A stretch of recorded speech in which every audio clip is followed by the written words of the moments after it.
నోరార పిలిచిన పలకని వాడిన మనసున మమతలున్న మనిషిని మొన్న నవంబర్ 15వ తేదీన శబరిమల నోరార పిలిచిన పలకని వాడిన మనసున మమతలున్న మనిషిని కానా.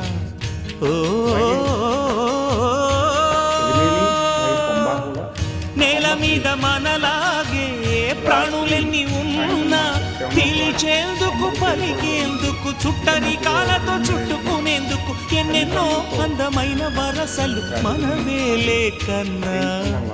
నోరార పిలిచిన పలకని వాడిన మనసున మమతలున్న మనిషిని కానా.